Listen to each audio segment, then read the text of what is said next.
What's up, everybody? Welcome to Super Retro, a nostalgic podcast about retro gaming, TV and film, music, pop culture, sports, anything dope from the 80s and 90s. I'm your host, Tuck. That's your host, Will. It's great to be with y'all. What's up, Will? What's up, man? What we doing? Check out the shirt. Today I got the old Earnhardt. What'd you say when you went somewhere today? Oh, I stopped. As soon as I stopped somewhere today, the first person that saw my shirt walked past me and then all of a sudden hit me with the praise Dale. And I was just walking in and just started laughing, bro. I was like, that's what I needed.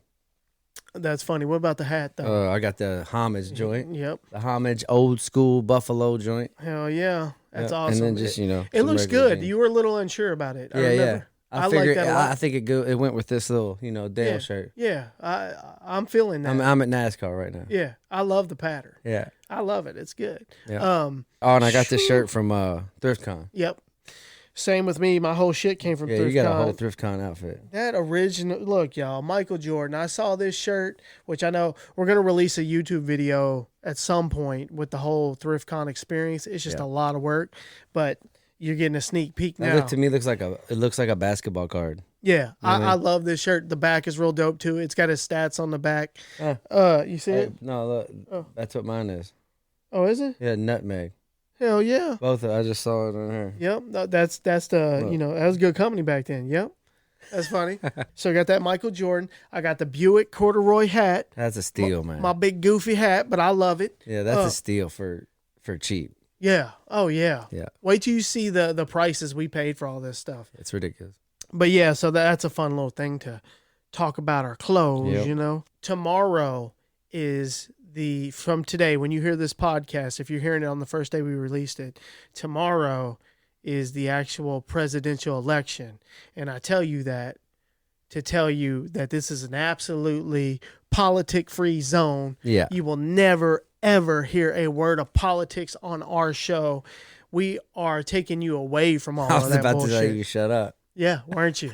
You felt that coming, didn't you, boy? I tricked was like, you. What are you talking about? Yep. Nope. You'll never ever hear politics on this because we don't care who you voted for. We don't give a fuck. We don't want to know who you voted for. We just want to take it back to back in the day when politics didn't really matter as much. You didn't care if your buddy was the other party. You didn't care. Yeah, no matter who was in office, it was a good time. Yeah, it didn't matter. So you'll absolutely never hear that on our show, and I'm so proud to say that. We're trying to make y'all forget about all the problems of the world today. Yeah, man.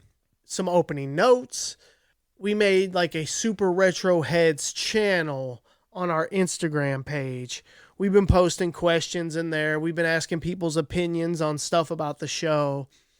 It's a pretty interactive way to use Instagram aside from the reels, and just like to make sure everybody who really wants to get the info gets it.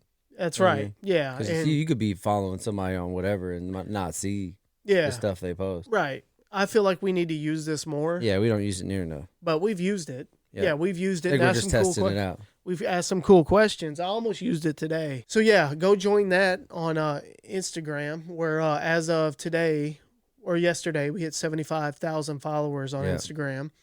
It's crazy how we always said it was never going to pick up on Instagram, and it picked up so much to where now it's about to pass TikTok. Yep. So I think TikTok's around 78 or something, something like that. We're growing, y'all. And again, the podcast numbers, I check them like a crackhead, shooting through the roof, man. Shooting through the roof. Weird, man. And we appreciate y'all. We can't state it enough. Yeah, it's pretty cool that you get to have this whole group that you can put stuff out every week. Right. Yeah, man, it's awesome. I wish we could put full length podcast out every week, but at least basically I feel like what we've done is we stay on a pretty strict, like we always have like content for social media. Yeah, that's why it's like our formula that we've just stumbled upon. Yeah. It just works, and we don't really want to deviate from that. Yeah, the only thing that lacks a little bit is that long form, but I'm just saying like what we found that has hit. Oh yeah, we just keep ripping that. Oh yeah, trying not to mess anything up. Oh no. So my buddy at work was like, "Why don't you have this guest?" I was like, "No, we don't really know how to switch it up right now." Yeah, what do y'all think? Y'all want to? I do want to do some guests, but it's Yeah, I feel you. I feel like we have just a perfect little formula it's going. just us. But don't get it twisted. If like I do want to do a couple of other people have asked us to do stuff. Yeah, we should do that. We should do some other stuff with people. But no, like if for instance, Brother Lynch Hung or Yuzoko Shiro or that'd be more like an interview. Somebody we're talking about, wanted to join the show. What I think would be cool is to get people involved, in the gaming community or in the maybe an actor or maybe like a musician to come and reminisce with us. Yeah, and reminisce with us, and don't do that all the time, but every once in a while. Speak to like experts in the various fields we talk about. Yeah, that was literally the whole. I remember back when I was brainstorming before I'd even talked to you. I remember thinking that, like, I'm gonna get somebody for each topic. Like, you remember our first episode, Zelda. Mm-hmm. I wanted somebody involved with something to do with Zelda. I'm getting Koji Khan. Or knew more than we did, at least, but it didn't work out. No, but it's cool. I like it because, when you think of podcasts, you sort of think of a guest. Yeah. You know what I mean? But then there's like outliers that people just do their show. Yeah. Like Bill Burr. He don't even have, he's just him. It's like, how can you just do that? Can you imagine just sitting here by yourself? Yeah. At least me and you get to throw stuff around to each other. That's what Tony Baker does. Yeah, that's what I'm saying. That's hard. Yeah, no Doing way. a podcast by yourself. No guest. Freaking way. Chael Sonnen does that too. Yeah. On his UFC podcast. That's wild, bro. He just talks. Yeah. Like, give me a microphone. I need somebody to, I don't think I could ever do it. That's weird to me. I would. On a podcast, I could do like a presentation. To almost look like a podcast or something. But nah, I couldn't sit here and bullshit and like get real emotion. Like you're sitting right myself. Where I'm at and there's nobody else. No way. In that camera. No way. I'm too insecure. Like, ain't no way anybody wants to see what I'm talking about. Either. But of course, as always, go check out our website and check out our merchandise. I'm not gonna lie to you and act like we have anything in the works because we don't. As far as new shit, but we're thinking about it. Hey, those shirts are still selling, man. We've sold. Hey, That's it's weird. We'll have a day full of orders, and the next day nothing. But it's hit or miss. I want some of those other logo styles back. Oh yeah. Because I feel like we could do something else with them. What do you mean? Just different stuff with those logos. Oh, the ones we already used? Yeah, we should bring them. They're all 3 fire. I really like the Super Nintendo, or the red, the first one. The Super Nintendo one? Yeah. Yeah, it's fire. I love that. I love the Nintendo Power one. Yeah. Is dope. And the Castlevania is dope. Will wants super retro sweatpants. I do. I want a whole sweatsuit. That's what I'm talking about. Yeah. The one that was in the magazine, remember we saw? Yeah. We need to recreate that. All right, y'all, let's get into some shout-outs. Don't know where this one came from, but I'm going to read it to y'all. It came from Garrett Wesley Dallas. That's a name right there, boy. Bro. That's a name. That's strong. And that's real strong. It sounds like a character on Yellowstone or something. Yeah, he's on fucking Deadwood. Fucking Garrett Wesley Dallas.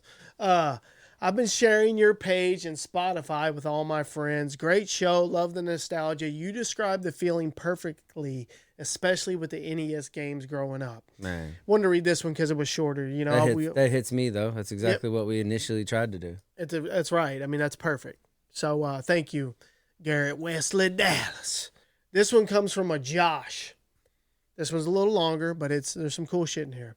He says, hey, what's up, guys? I randomly stumbled upon the pod last week, and I got hooked instantly.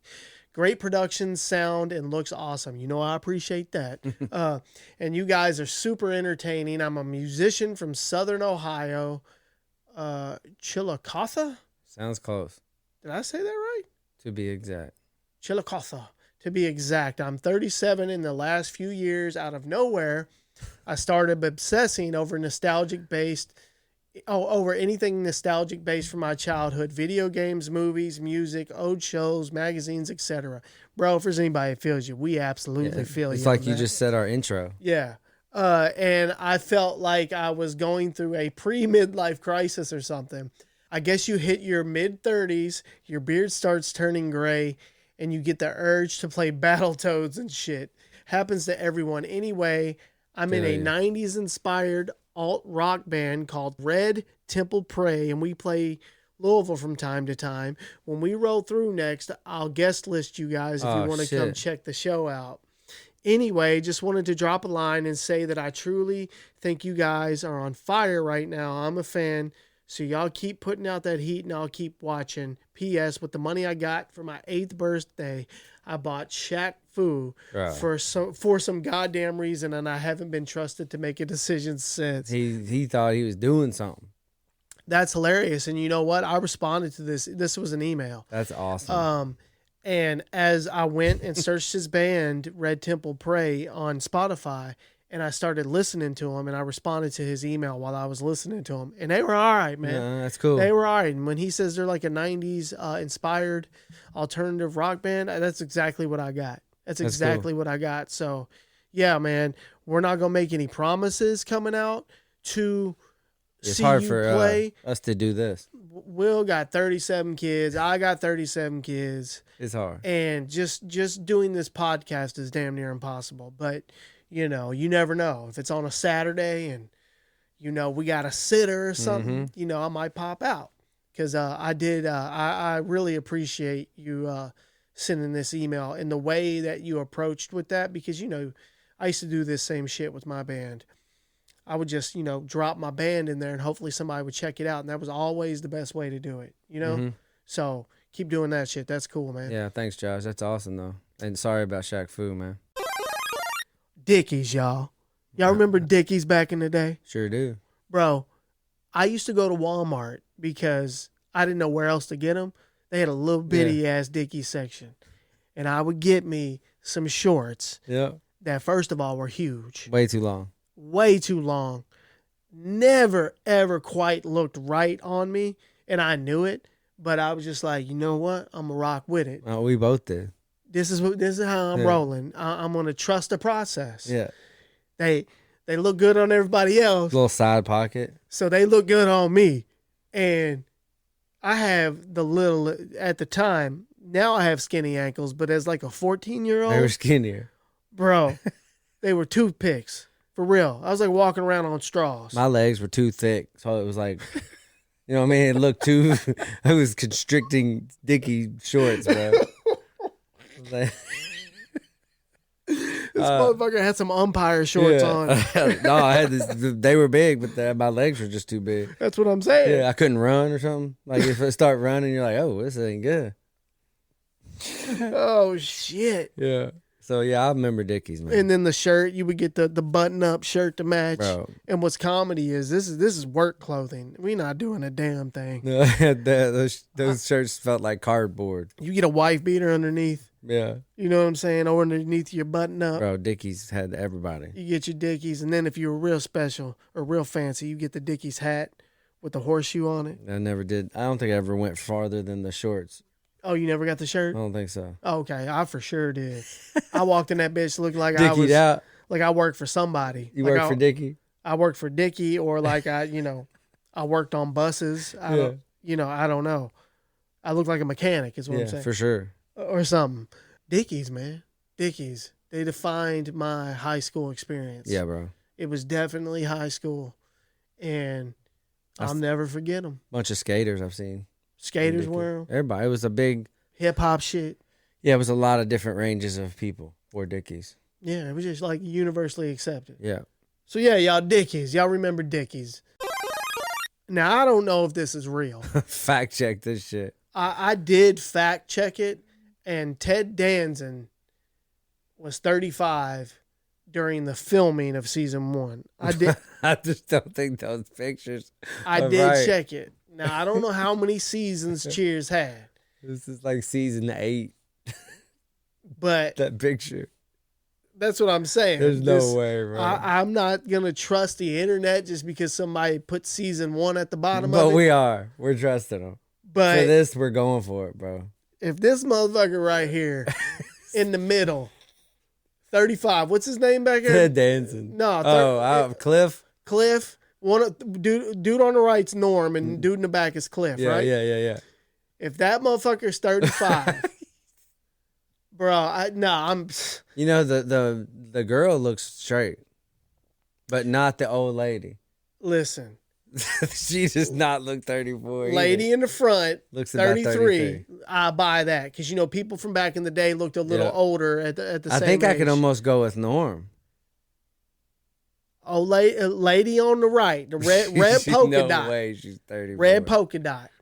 If she's 34, that's my mom. I'm 150. That's my mom. That's a mom I knew from the 80s and 90s. That's definitely somebody's mom. That's your 22-year-old friend's mother. Yeah. She is not 34. Why does Ted Danson look even older than like Norm? Yeah, he does. I could buy Norm being 34. He looks sort of youngish. Like his face looks a little baby face. That's what I'm saying. Like if you were to shave his hair, yeah, give him a haircut, But Cliff and Ted look rough. And oh boy, I mean, I know. Come on, 58. Come on now, he's 70. 58.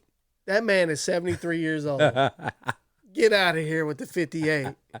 Nah, this make you think right here. That's just because back then, bro, when I was a kid and someone would talk about someone my age, you about dead. Exactly. Like he's 40. What? Yeah, like nah. Holy shit! It seems so far away. I remember the thought I had of someone 40. Yeah. Like, that's disgusting. Like, I don't want to be 40. Like, I'm going to get there and it's over. I didn't know when I got that age I'd feel the same. All right. It's time to settle this once and for all. When you talk about video game music, the list goes on and on with certain composers that people like, certain games that people just swear by the soundtrack. But when it comes to pause music, there's only two we talk about. These are iconic, both of them in their own right. Yeah, they're timeless. Let's settle this once and for all. Let's play them. Which two are we talking about? We're talking about the Battletoads pause music. On the other hand, we're talking about GoldenEye 007's pause music, which is iconic. It is. There's been a million videos out there about it, and it just, it hits. Yeah, it lives on. So let's play these. We're going to play about 30 seconds of each. Well, let's see how they make us feel. All right, imagine it's early 90s. You're playing Battletoads. Something happens. You got to pause it. You need to go run to the kitchen real quick or something. Or your mom's coming in talking to you. She's yelling for you. She's hollering. You got to pause it. Here we go.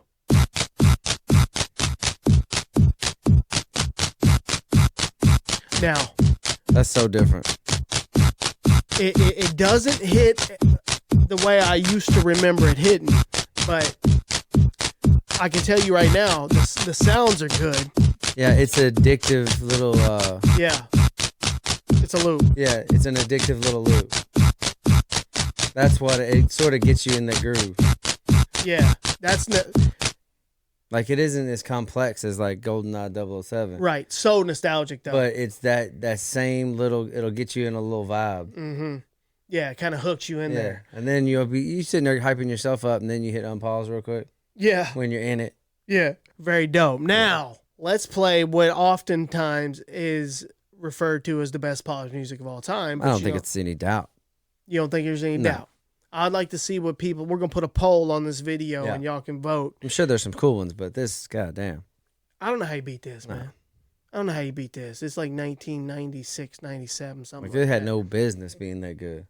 And a lot of people, a lot of people have claimed that that this was like part of their smoke session. Oh yeah.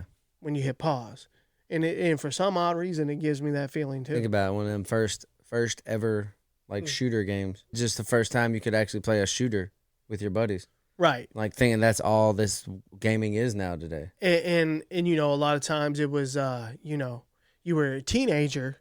So you were just, you and the boys were thick, Oh, yeah, I hung out with people all the time. Yeah, and that's what you did. There was a reason you had 4 controllers. Now, not so much.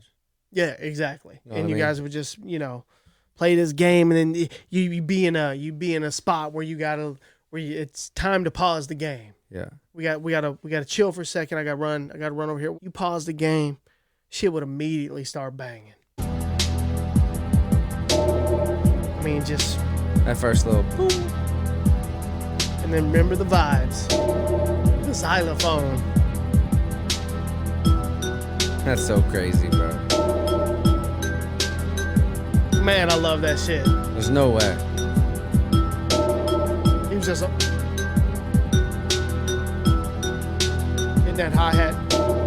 Bro. Imagine, like, your job was to go make that pause music. Mm-hmm. Imagine, like, turning that in. I know. Like, slapping that on the desk and be like... I feel like... There you go. I feel like it didn't earn its place until years later. I know, yeah, but I'm saying the person knew. The dude that made it knew. And I'm saying the guy that approved it was like, yep, we want that as our pause music. Good job. Yeah, you imagine him going through the game, getting to the pause music. He was like, okay. Yeah. I like what you did there. Yes. I like what you did there. That bops. Yeah. Good job, buddy. What do y'all think? Is it a landslide, GoldenEye 007? Yeah, how close is Battletoads to GoldenEye? But, we don't necessarily have to rank it on the way that it sounds. No, I think we just appreciate... Nostalgic value. I think you appreciate good pause music. You definitely appreciate it. Because, it's few and far between to have some classics like this. I want to know which holds more nostalgic value is the question we should ask. Which one of these hold more nostalgic value? Is it the Battletoads pause music or is it GoldenEye 007's pause music? I'd like to know. Yeah. All right, y'all. So this is an article that Stephen King's college wrote about him. It's going on about how he... Like after he made the big time. Right. This is him like getting his first paycheck, his first real book published, which actually was Carrie. It made him about $200,000. And he in like 50% of the royalties. So this was a big deal that he had went to college there and they wrote about it. So he sold Carrie for $400,000. So the college had to write about it, but that's not really what I want to talk about.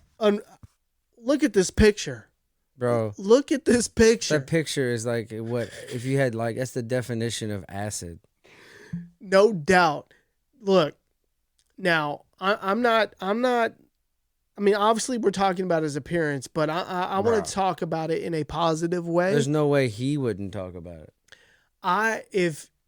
Think about all the movies that Stephen King has written.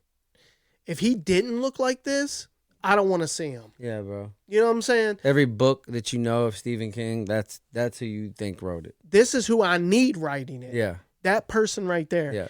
And I know later in his life now he's cleaned up and he doesn't look like that anymore. But I love the fact that at one point in Stephen King's life, he looked like that. And he was writing fire. My man. On God knows what. Exactly. Like, and in going, they said, what did he say? Wrote Cujo and don't remember it? Yeah. And he directed Maximum Overdrive and doesn't remember it. He was just coked out the whole time. But man, my guy. The unibrow, how do you even... That's Anthony Davis ain't got shit on that. You know that. Anthony Davis, step to the back of the line, bro. That's the brow. That's the real brow. It may not look like that today, but just know he can do it if he wants to. That's brow number one, bro. That's definitely brow number one. But come on, man. Stephen King. Bro, he was... That is hilarious. Thank you. I'd love to see the scenario in which he took this picture. Look at him, bro. That shit's scary, He look like a caveman. He does, boy. Look like he's been eating raw meat right off the bone. Them 2 teeth right there are some chompers. Bro, he's killing with them 2. He can kill you with those 2 teeth. Dude, in the eyes? Yeah. You want to talk about crazy eyes? Have you ever Why does one look way crazier than the other? I don't think I've ever seen crazier eyes like that on a person. All right, y'all. Time for some new old shit. This week we're talking about the Nintendo 64 dropping in 4K. This shit doesn't even make sense to me. Like when I was sitting there reading it, I was like, I don't understand what y'all are doing. I know. Like, how is it gonna look? Show me. I'll tell you what though. When you look at Nintendo 64 on a flat screen TV, it is absolute ass. Yeah, it's not as good as you remember it. No, but if you put it on a CRT TV, it looks great. Awesome. Yeah. That's what they're doing. They're going to convert it to 4K. A company called Analog is going to convert it to I'm telling you, it looks sharp. 4K, and it's going to be crystal clear on the screen. I can't even imagine. what that's going to look like and what that's going to play like. It's what you want. That's what we wanted back then. That's what we wanted back then. It's what we wanted now, because when you do hook the Nintendo 64 up to the flat screen, it's a little disappointing. You power through it, but it's definitely disappointing the way it looks. Yeah. Like the NES looks way better. The Super Nintendo looks way better. The Nintendo 64 looks like absolute ass on a flat screen TV. Yeah, it's weird.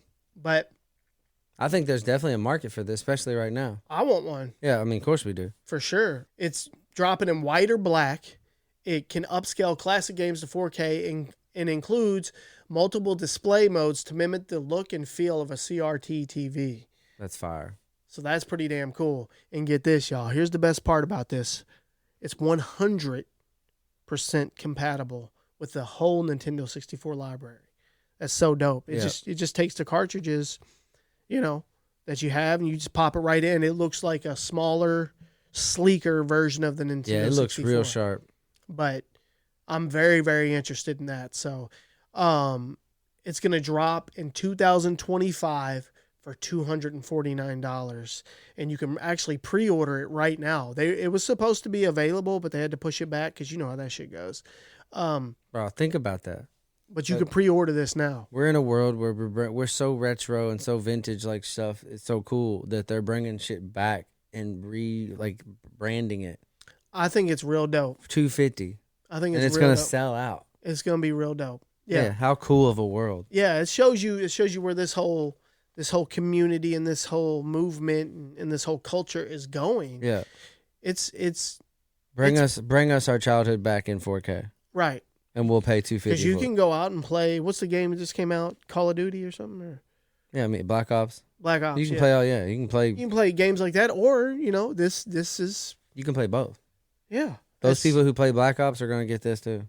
And that shows you, that's a testament to the quality and playability of the Nintendo 64 games, in my opinion. It still lives on. They're still great to play. Yeah. They're still really fun to play. The gameplay was so awesome that people are still going back to it. Yeah, because again, we've talked about this before. Then gameplay was very, very important. Now you can just make stuff look really cool. Yep. And just fun, and that's all you need. Yeah. It was way more important then than it is now. Right. It seems like Nintendo's always been that way. Yeah. They had to. It was awesome, and they did. Their catalog is awesome. So it's a cool library of games to want on 4K. Yeah. So analogs 4K Nintendo 64. Pick that up or go pre-order. We'll take two of them.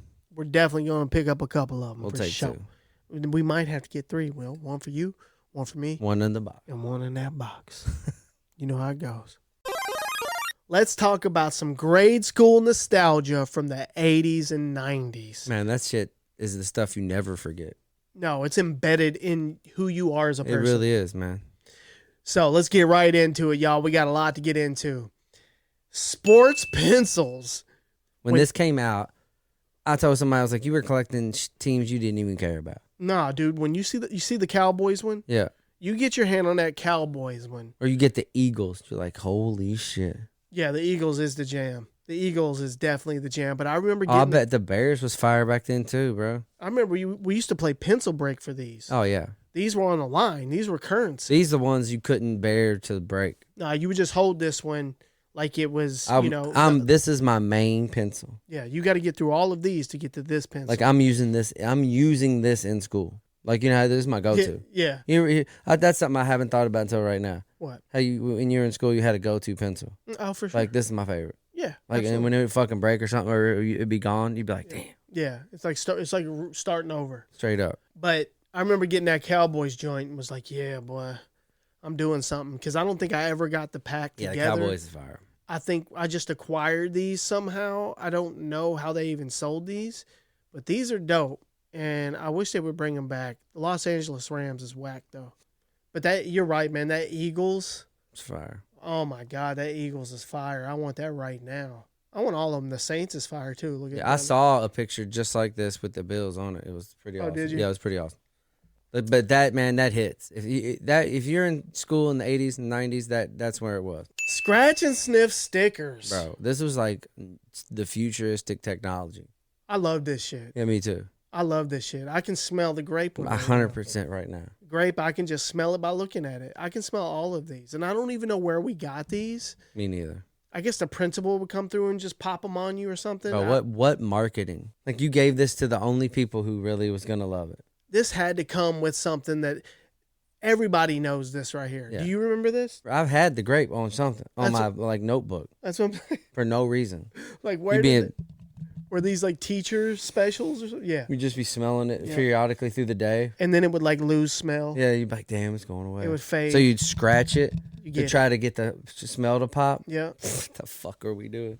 Like, how stupid was this, but how cool. Like, we thought it was amazing that something could smell.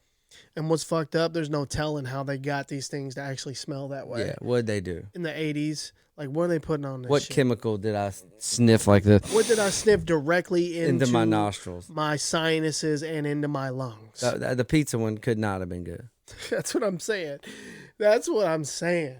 Field day. Bro, that was like the day you could show people who you were. That's right. You know what I mean? Oh, yeah. Like, y'all didn't know Lil Johnny was about it. Yeah. You didn't know Lil Johnny was the fastest one-legged hopper in the whole school that you've ever seen. You found out today. Yeah. You didn't know Lil Tammy could run like that. Could run that damn fast on the relay team. Yeah. Where did that come from? I don't know. This is where you got like different identities. And this is where you also got your ass busted. Yeah. Because inevitably I'd always end up on the whack-ass, weaker tug-of-war team. Yeah, yeah. There was always something that you did in these field days that you got your ass kicked. Oh yeah. Like, you might have showed out at something. Yep. You got a medal. That's right. But you sucked at a couple other things. You got a ribbon. Yeah, you got a ribbon. But there's a couple other things you was in that you thought you was gonna be good at. Yeah. You ain't good at. Boy, if you walked away with a field day ribbon, going back to school. That's a flex for the rest of the year. Going back to school, because mine, we always came back to school when it was over. You had that thing on, boy. That was like a badge of honor. Bro, the next couple months are going to be smooth sailing for you. You walk through and be like, yeah, here's number 2. Yeah. There's number 2 in the potato sack race. Yep, that's me. Yeah. Hey, the S drawing, y'all. Man. Why were we drawing this shit? Bro, I showed my son this. Yeah. Like, one of the first things, he was like 5 years old. I started drawing this for him, thinking I was cool. Yeah. And when he saw it, he was like, so then I thought, now he still draws it. Oh, damn. It's so funny to me. So they call this thing the Cool S, also known as the Universal S, the Stussy S, the Super S, Pointy S, the Savage S. Bro, I did not know it had this many names. The Surfer's S, and the Graffiti S. Back in the day, this was like on lockers. This was in your notebook. It was anywhere you were doodling. It was in the bathroom stall. Yeah. In the exact origin of the Cool S is unknown, but it became prevalent around the early 1970s as part of graffiti culture. It was something you could do so cool and so easy. Yeah. And teach somebody and blow their mind. The way this spread was, it was taught to people. Yeah, right. You know what I mean? Once someone showed you this, you were like, I got to... Like, it was so cool that you had to show someone else. Right. Like, you know what I mean? Everyone that got this passed to them was addicted to that feeling of them when someone taught it to them. Yeah. You know what I mean? So you're like, I'm watch this. I'm about to show somebody. Let me show you something I'm cool. going to be cool. Yeah. And then you're going to be cool to somebody. And that's how it went. The Cool S. The Cool S. School pizza. Bro, why? How was it so good? I can taste it right now. I don't even understand. I can taste them edges right now. I don't get it. Bro, and it was next to millions of other pieces like that. Just square or rectangle pieces. Rectangle pieces. They said, we're just going to cook and when you go in the line, you just see a sea of those. Yeah. And they'd be like, scoop, scoop. They were just printing. They were just printing school pizzas. And then the pepperonis would be these little squares. Remember the little chopped up squares? You know what I'm talking about? Who knows what that was? And the sausage, you would get the sausage pizza. Man, dude, I can taste this. Me too. It was so good. Bro, we need to talk about school lunch in general. Oh yeah. What a switch up from school where you got to go eat and be like savages. Yeah. Like, you know what I mean? Shit went down at lunch. It wasn't the same. No. It was a different vibe. It was hard to control. For sure. Like, I mean, school, classroom, I'm going to be a little calm. Right. You go in there, It's like a different world. It's like gloves off, bro. Like, you don't have to. You can be a little more of your actual self. 100%. Because you're allowed to socialize and talk. And you get to go pick what you want to eat. Mm-hmm. Bro. The free line. You got that free lunch. Oh, yeah. Free lunch. At one point, I had to start paying. I was like, oh, shit, I moved up. Chocolate milk. Chocolate milk. That's where I've consumed more chocolate milk in my life to this moment in school. Definitely. Like, it seems like as soon as school was done, I was like, chocolate milk went gradually down. It's just weird, though. Like, can you imagine now, as a grown man, eating like a sandwich for lunch and drinking milk with it? No. What the fuck is that? Never in my life. Why did we do that? Why am I eating a slice of pizza and washing it down with chocolate milk? What the fuck? Yeah, thanks, school. That makes zero sense. And it was the whole campaign about, milk being... Does your body good. Yeah. And it's nutritious. Good for your bones. Give me a fucking water or a juice or something. I didn't even know I was lactose intolerant then. Thanks. Fucking thanks, bro. I'm in fucking 5th period like, damn, I don't feel good. Getting a hall pass. I gotta go to the bathroom. I gotta go. Why you gotta go bathroom every day after lunch, Will? Because I'm lactose intolerant. Y'all fucking serving me milk every day. You know what I mean? I didn't even know what lactose intolerant was, bro. Back then you didn't know.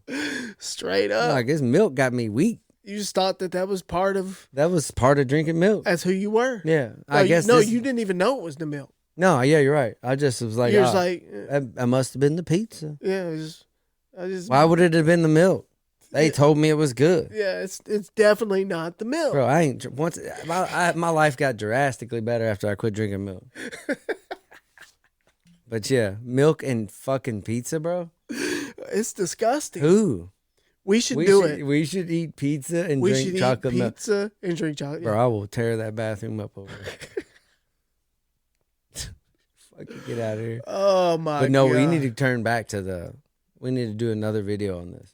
And talk about school lunch. Yeah, because I got some shit that was fire. Some of it was good and some of it was whack. They had chicken nuggets. Oh my god. And they made these rolls. Yeah. And we would just open the rolls up and put the chicken nuggets in. Yeah. Fucking talked about it all week. Well, all month, bro. If we saw chicken nugget day, we all were like giving each other fives and shit.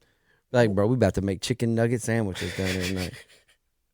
What about that thin ass chicken patty? Yeah. The chicken sandwich, but it was like this baked fucking slab. Chicken patty. You know what I'm talking about? Yeah, like flat slab. It was flat, but also like baked. Like they had tossed it in some shit. Shake and bake. Yeah. Some shit like that. But guess what? It was fire. Yeah, I don't care. It was good. And the Thanksgiving dinners when they rolled around? Oh, the turkey with the gravy. Bro, whatever that gravy was, I was licking it. Sopping it up with that same biscuit. Yeah, I couldn't get enough. It was like a roll. Almost like a... Yeah. They had almost like a Texas Roadhouse vibe going on back then. You know what I mean? Like a yeast roll or something. Bro, yeah. Fire. Dude. And I would sop that weird, whatever kind of fucking fake gravy they were giving me. Mm-hmm. Loving it. Yeah, and you know what I remember about the turkey? Like, that obviously they would do that around Thanksgiving, but they would also throw that in just randomly. Oh, yeah. A couple times through the year. You get that on a Thursday. You get that at like fucking April. Yeah. You'd be like, fuck yeah. This is hitting. Yeah, like this is what I needed today. Throw in some weird fucking stuffing. But damn, we just went on a rant. School lunch, bro. Hey, and we were originally talking about school pizza, which, again, I want to reiterate. That's how good school pizza is, that it made us talk about school lunch. Like, I wish I could find this somewhere. I wish I could just go to a fucking middle school. Like, you wish you could roll up in, like, Costco and they had some kind of new pizza that looked like that? I'm just going to pop up in my kid's school. Just be like, what kind of pizza y'all got? Y'all got any pizza? Dodgeball. Bro, this was savage.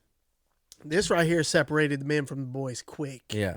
This is a game where you weren't just playing to have fun. No. You were proving yourself. Yeah. Right here. And unfortunately for me, I was always a smaller kid in the class. I got my bell rung many a time. I was winging that ball. See, I couldn't throw that hard. I couldn't throw that hard because my hands were too small. Right. Know what I mean? Yep. If you could palm that motherfucker now, I'll beat a kid in the head. But back when I was playing it, I'm over here like throwing it like a fucking sling. And there was I could throw hard. There was Give me a always, baseball. This game's over. there were always those big ass kids just Throwing missiles. bro, just beast mode. There was many people that went to the principal's office or got hurt.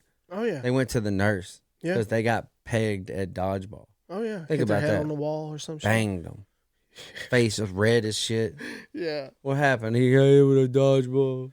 Scholastic book fairs. Bro, this was like some fucking fair that came to school every so often. I was looking this up earlier. I was doing a tad bit of research, and I thought this was only me, but it became very apparent that most people couldn't afford to buy books from the book fair.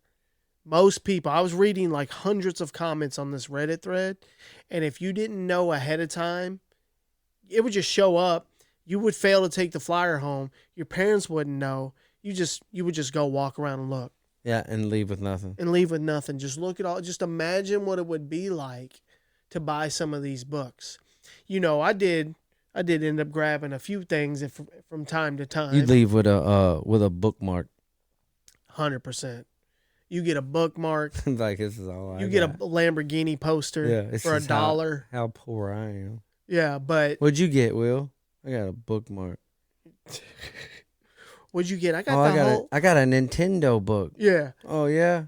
But they had Where's Waldo books, they had Nintendo secret books, they had calendars. It makes me think of Clifford the Big Red Dog. Yeah. Bro, Remember him? Where's Waldo? Somebody got that. You were jealous for a week. And this was like before the internet for us. So a lot of times this is the only, you were exposed to a lot of different franchises. And just like I said, Clifford, that Mad Libs. Remember Mad Libs? Mm-hmm.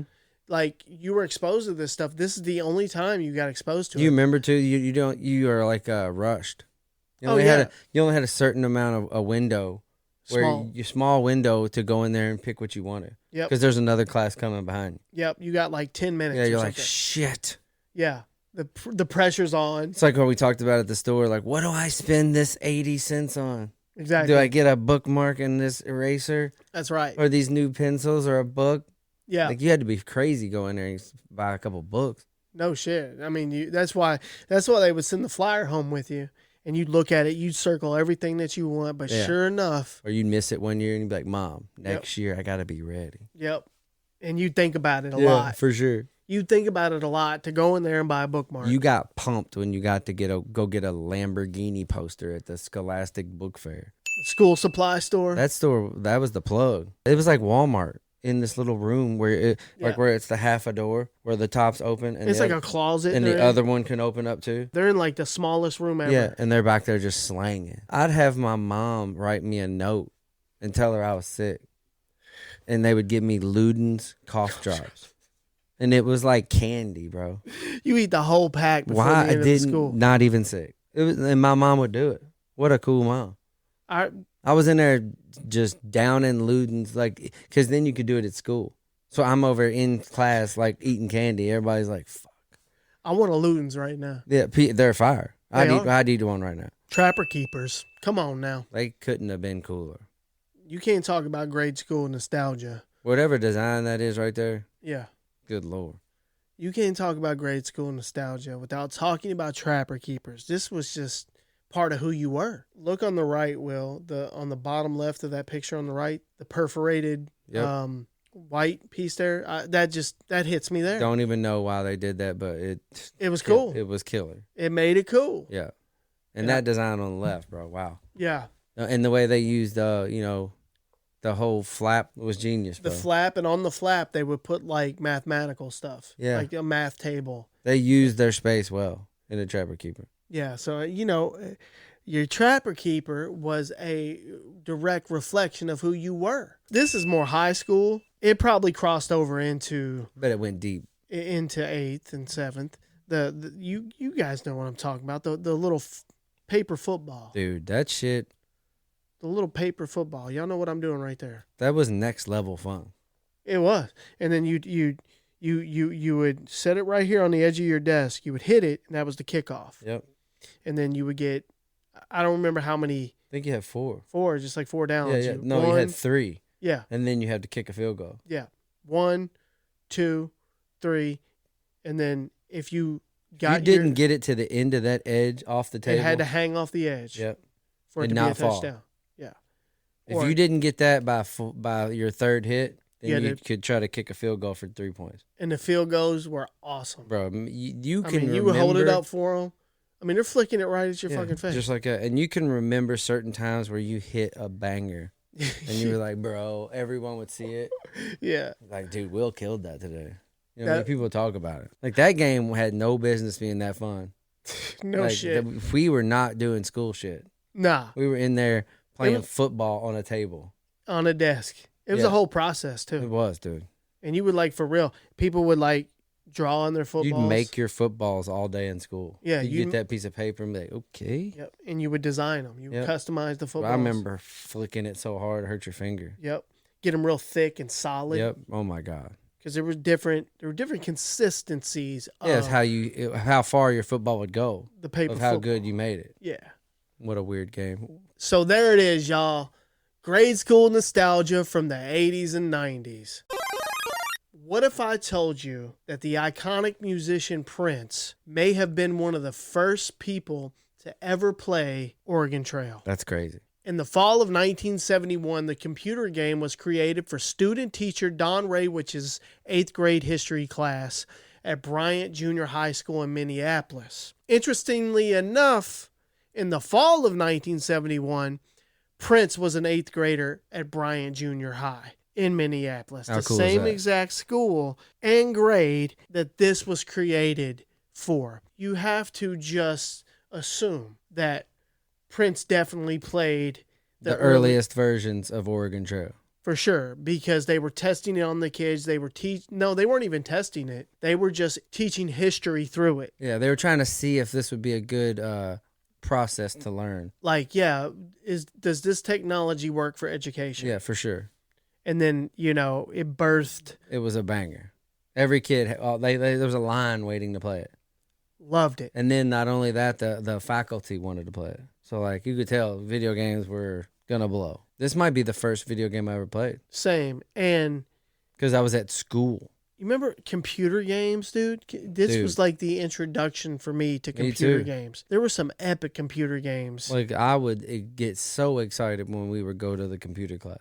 Me too, man. You go to the library. When we had like a computer class one time where it was like once you went there once a week maybe or whatever it was. Yeah, we went to the same middle school. Yeah, like once a day. I don't remember what it was, but whatever it was, we went and we were all just excited to what we were going to play. Right. Weird games. To me, Oregon Trail was my first. Like it opened my mind to video games. Yeah, and the whole storytelling with it and the it was such a great game. The scenarios you would get yourself in, you got to make the right decision. Yep. And it was so different every time you played it. Yeah. If you make the wrong decision right now, you're going to fuck around and die from dysentery. Yeah, and the ways you die and you'd write the names of the people you'd want in your, like damn, Tuck didn't make it. Yep. Yeah. I left you behind. Mary drowned in the river. I had a tombstone of you. 2 oxen died. Yeah, 2 oxen died, bro. And like and that's what was cool is you get to pick your stuff in the beginning. Like it was like a whole problem-solving game, and then you'd learn about the Oregon Trail on your way. Yeah, you'd learn about landmarks and like it was so cool. And the hunting, so fire, going to hunt, sitting there shooting little dots at deer, and then they just turn upside down. And you bring the food back to the family. Yeah, like, are we eating? And then you get robbed. Yeah, by bandits in the night. Yeah. And it was just go along that trail, bro. Right. Like, what a fun game. And if you got super far into it, or if you beat the game, which I don't think I did. I don't think I made it to the end. Maybe I did. I don't remember. Forging a river was so fucking tense. Oh, man. You didn't know what was about to happen. You're like, should I risk it or should I pay for a ferry? And you'd sit there and watch that animation and be like, please make it, please make it, please make it. And you see yourself sink. But you knew. The reason you did it every time, because you knew it could be done. Yeah. If I did it once. Yeah. Oh, I made it? Cool. Sometimes you make Do it again. Sometimes you wouldn't. Lost 17 supplies. Sometimes you lose all your food. Yeah. But damn it, it was worth it. What a fun game. The we sound. on the other side. But how cool would it be for a little young 8th grade Prince to be testing that out? Yeah, I just want to imagine that it happened. It did, 100%. Let's talk about the top 5 hip hop and R&B collaborations from the 1990s. Pre-90s, in the 80s, this didn't really happen. There weren't R&B singers collaborating with hip hop artists. It was a new concept going into the 90s. And it took off like a match made in heaven. Here we go. Top 5, just my list. Don't come at me. Drop your top 5 in the comments. Number 5, John B featuring Tupac, Are You Still Down? This one might not be as popular as the rest of them on the list. And what's interesting about this song, Tupac recorded his vocals for the track just before his untimely demise in 1996. So much so that John B didn't want to release the song because he didn't want to seem like he was clout chasing. Ultimately, it did end up getting released 2 years after Tupac passed away. And his label actually didn't want to release the song in general because it was just too different. You know, you had this smooth singing R&B singer, and then you had this brash hip hop personality. At the time, Tupac was probably the biggest artist in the world, but they didn't think that it would work for John B, which is so strange to me. How do you not hear this song and immediately just it was a risk. That's a banger. This was a risk. Number 4, Mariah Carey featuring Old Dirty Bastard, Fantasy. This song was released August 23rd, 1995. It's a super unlikely duo. They dropped a certified classic on us. This song also topped the Billboard Hot 100 charts and sold 1.5 million copies in its first year. This song gets credited a lot with introducing the hip hop and R&B collaboration sound to mainstream America. Old Dirty Bastard's verse is iconic. Me and Mariah. Number 3, Method Man featuring Mary J. Blige, y'all. You're All I Need. April 25th, 1995, produced by none other than the RZA from the Wu-Tang Clan. This song is often cited as the first hybrid of what is now known as thug love duets. After that, you had all kinds of shit.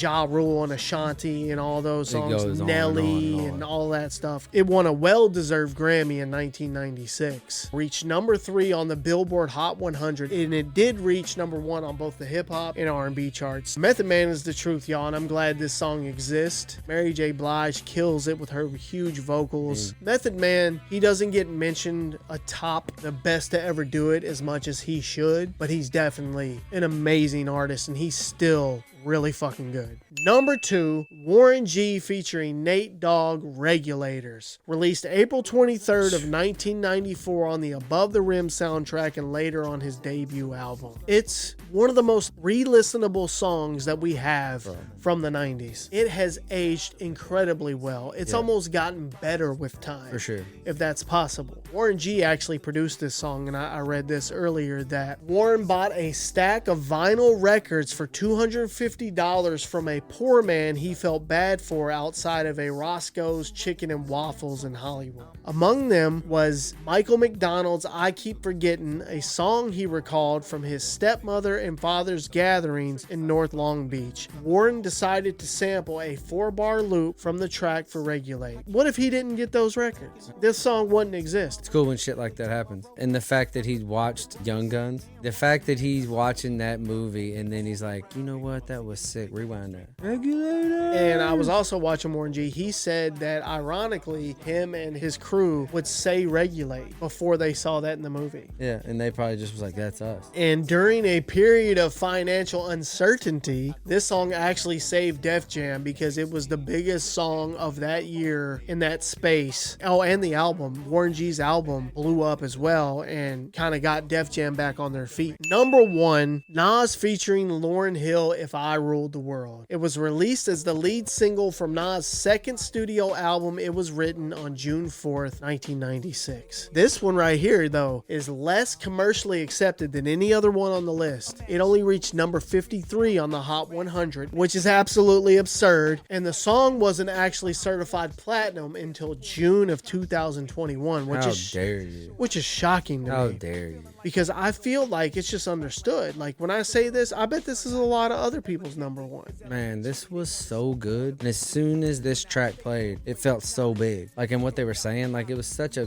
deep song. I remember where I was at the first time I heard this That's what I'm saying. Like, it had that much of an impact. And to find out that it only reached 53 on the that's Hot really 100, crazy to me. That's weird because, you know, it's critically acclaimed and it's often mentioned amongst the greatest hip-hop songs of all time. Yeah, like, this really put Nas on the map for the mainstream. We knew Nas was dope. The streets knew Nas was dope. After he dropped this record, the whole world knew. But there you go, y'all. Top 5 hip-hop and R&B collaboration songs from the 1990s.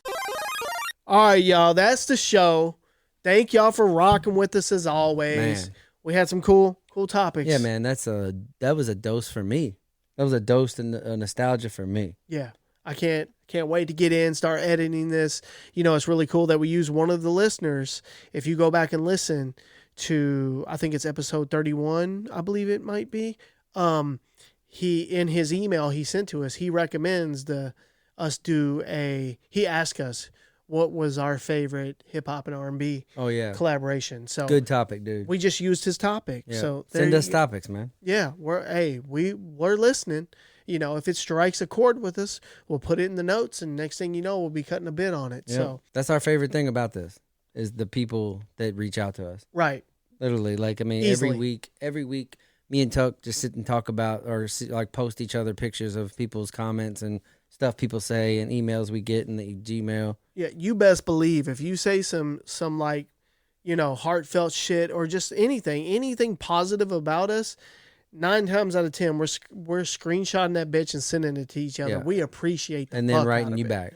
And even on Instagram and TikTok and all the social medias, YouTube, we try to hit everybody up. We appreciate everybody writing to us. Really cool, man. Really cool. That's really the only reason we want to keep, like, when we keep going with this and, you know, 100,000, whatever it gets to, like, I don't care how big it gets. That's all I will care about was talking to those people. Yep. And our people first. Yeah. Like, just the nostalgia crew, you know what I mean? Of enjoying the same shit we do. Mm-hmm. You know what I mean? Yep.